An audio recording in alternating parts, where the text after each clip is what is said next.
people are aware and people are efforting to keep us safe.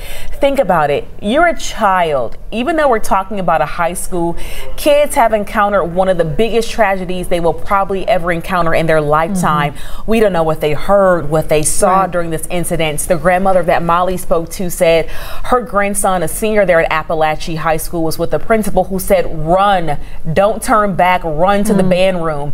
Can you imagine just what's going to be going through his mind, you know, for months and years to come, just of this moment here? Think about all of the students there that we see years later from school shootings that happened so many years ago. They may have been in elementary school.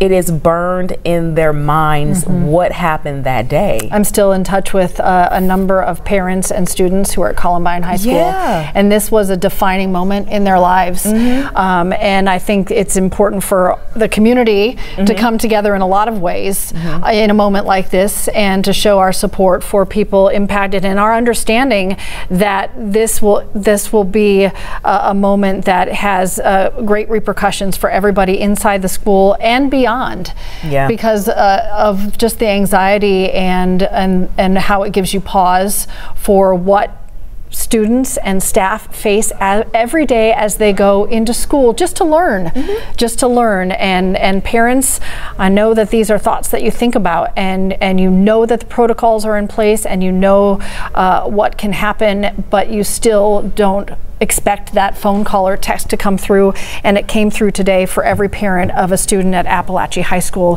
1,900 students at this school. And I can't help but think, Cheryl, we are just a few weeks into the new school year, you know, and so this is going to be something that they have to live with and navigate throughout the rest of this school year.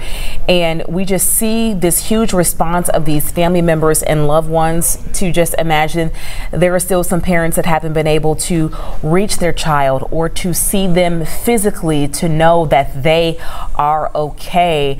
And when you roll up and just, like Molly said, the only thing that's equal to the amount of law enforcement and emergency personnel is the amount of cars of parents lined up trying to get to their child. And so there are some heavy pounding hearts right now. Even we are up here bringing this story. I'm keeping you guys updated on social media. We're keeping you updated on air. We are all experiencing this together, getting this information from Winder, Georgia, as it comes in. It is 12:50 right now. That call came in from Apalachee High School at 10:23 this morning. So we are well over 2 hours into this incident. And just in the last 30 minutes, we saw another stretcher being taken away from someone dealing with a medical emergency after this school was secure, because that one suspect is in custody.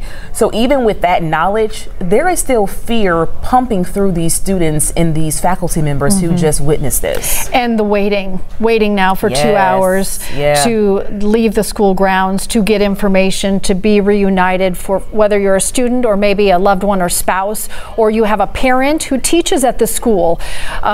Thinking about the entire staff today. And again, we want to reiterate, while NBC is reporting 4 injured and 2 dead, we don't know the ages of anybody involved. We know 1 gunshot patient was taken to Grady, a level 1 trauma center. No information yet on where the other 3 injured, according to NBC, are. Waiting to hear more from the Sheriff's Department. It stood out to Aisha and I both initially when the Sheriff's Department sent out its first official piece of information that the word was casualties, plural. And I think both of us took a deep breath when we saw that, knowing that this was going to have a wide impact in a lot of ways. Parents still walking down the road to the high school. You see this vantage point is quite a distance from the school. There's no